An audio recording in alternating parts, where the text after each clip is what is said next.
everyone, welcome back to another episode of Pleasure Trove, where we talk about news, culture and favourites around sexuality. I'm Hannah Witton, your host. It's been a while since I've actually sat and filmed a video, so I can't remember how to do this, but we're just gonna crack on.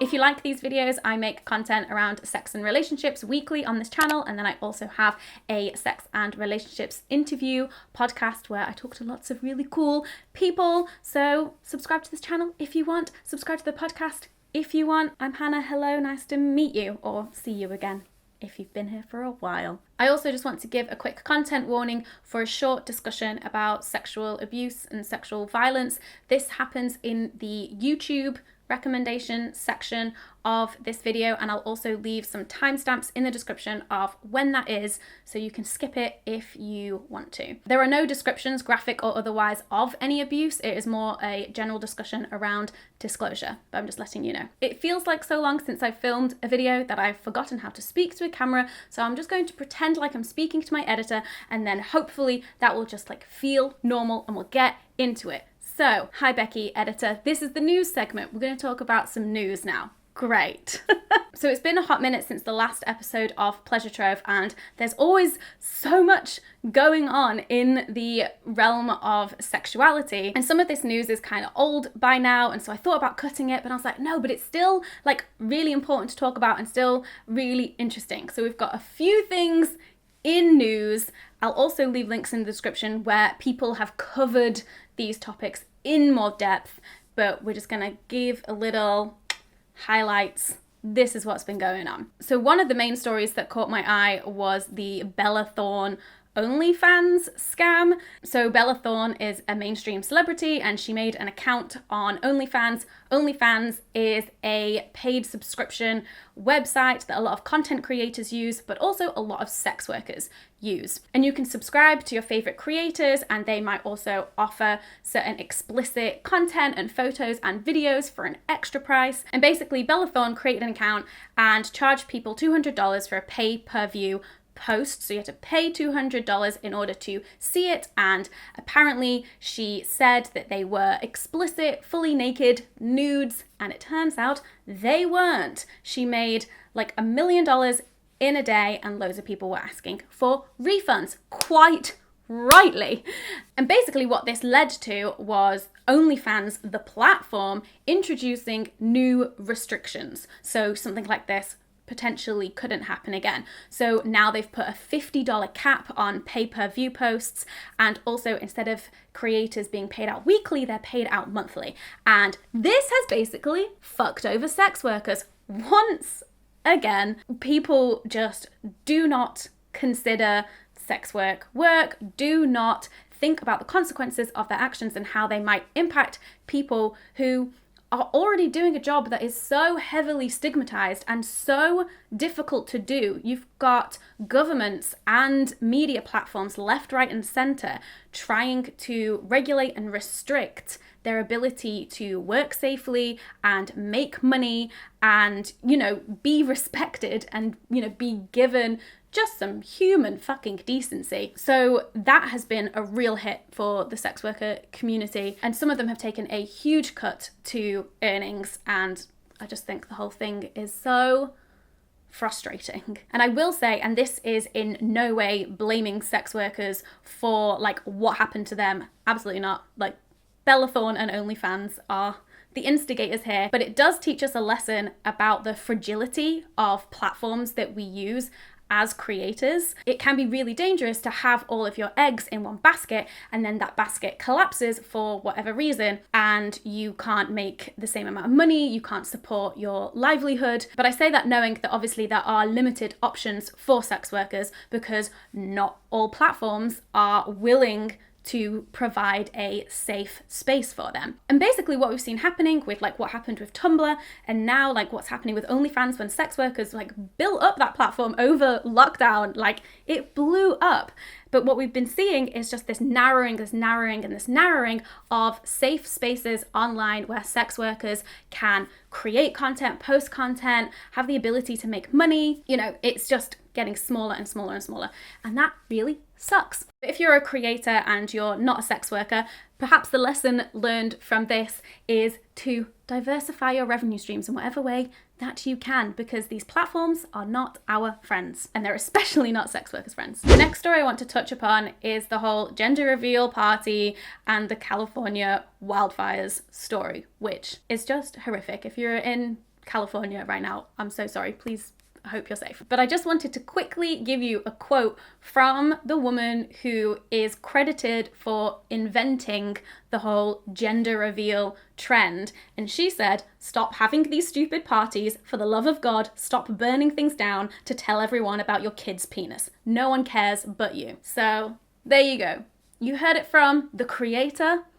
Even if she did that unintentionally, please stop. So finally, in news, I told you there was a lot of stuff to cover, which is that RSE, Relationships and Sex Education, is now compulsory in schools in England. So relationships and health education is compulsory in primary schools, and then relationships, sex and health education is compulsory in secondary schools. The whole thing is honestly a bit of a mess, and if you want to learn more about what the government guidance actually says, what this realistically means for schools, and the different topics that may or may not be taught in schools to young people, I would recommend listening to the podcast episode I did with the head of policy and public affairs from Brooke, who are the UK's young people's sexual health charity. So if you want to learn more about the RSE guidance, definitely listen to that podcast episode. It gets broken down a lot with all of the loopholes and potential problems that could arise. If you are a teacher, I would love to hear your thoughts in the comments about if this is affecting you, how it's affecting you.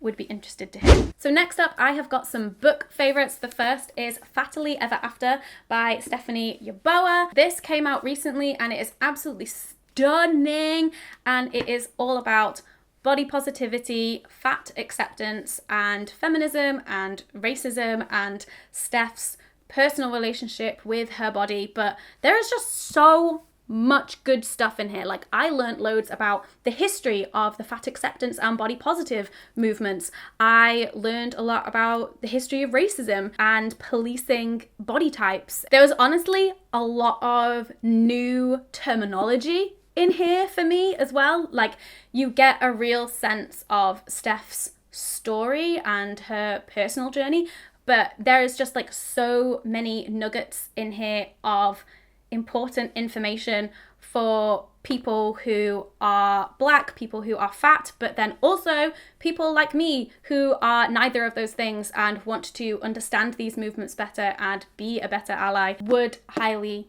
recommend. And I read it in like 2 days, and there's definitely sections that I want to come back to as well. It's very good. Also, I love the colours, orange and blue. And the next book I wanted to shout out, I haven't read yet, but I am very excited to, and it is Love, Frankie by Jacqueline Wilson.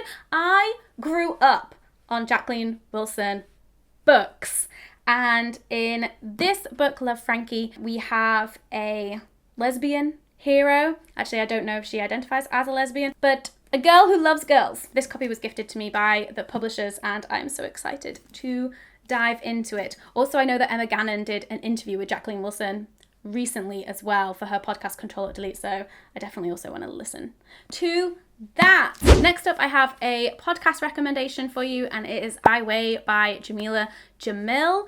This podcast has been going since March, but I've actually only just started to listen to it, so I'm only like a few episodes in, and I've kind of just like been picking them based on like if I am aware of who that person is or I'm interested in the topic area. So I listened to the episodes with Munro Bergdorf, Matt McGorry, Rachel Cargill, and Stephanie. Boom. And honestly, just from the small selection of episodes I've listened to so far, my mind has been expanded. I'm learning so much. I also really love the way that Jamila interviews her guests and the way that she like reacts to what they're saying. There are a lot of episodes, and I know I personally want to work my way through a lot of them. I would be interested to hear if you've listened to the podcast and if there are any standout episodes that you would recommend that I listen to. But just in general, if you aren't aware, the podcast is about all sorts of forms of social justice and identity. It covers a lot of stuff around feminism, race, body positivity and fat acceptance, politics, the media, mental health. So yeah, would recommend. Next, I have a YouTube recommendation, and this is a specific video. It's one from Lindsay Doe of Sexplanations, and the video is called Responding to Abuse. And this video can be a really difficult watch. She does give the appropriate content warnings at the beginning, but it is a very raw and visceral video of Lindsay not talking about what happened to her, but kind of talking about the aftermath of it and what happens when you disclose abuse to people, how you are treated because of that, trauma and healing and just interacting with other people. And I was watching this video just thinking that this video is so essential. This video is so important. Like, people need to watch this video in case they are ever in a position where somebody discloses sexual abuse or sexual violence to them. The way that we respond to survivors who disclose to us can make or break their experience. It can re-traumatize them, or it can send them in the right direction of healing and support. And that role as the person who's being disclosed to is crucial. And then also, it's just a really compassionate video that I hope other survivors find solidarity in. My next favorite is a TV documentary, but unfortunately it's not available to watch anymore because it's from Channel 4 and they only leave things up on their website for like 30 odd days or however long it is, and then it's gone. So I don't even know why I'm telling you this, but maybe, you know, if you find a magical way to watch content on All 4 like after it's disappeared, then do this. Or maybe you already watched it and we can have a little chat about it. The documentary is called Me and My Penis, and it's a whole bunch of interviews with lots of different men about their penis, but also about masculinity in general. And ooh, I honestly was going into it just being like, oh no, what's this gonna be? What is it gonna be? But I was pleasantly surprised. I really, really loved it. As well as interviews, they're also doing this nude photo shoot with a photographer. And I heard that apparently this documentary was the first time an erect penis has been shown on British television. So there's a first. And then also, I've just been generally having a lot of conversations with people recently about nudity and how nudity isn't inherently sexual, and we are not used to seeing nude bodies in a non-sexual context. So if you are able to watch that documentary, I would highly recommend it for the conversations around masculinity, but also just to expose yourself to some non-sexual nudity so we can all be less weird around people's bodies. I'm pretty sure they interviewed a trans man as well.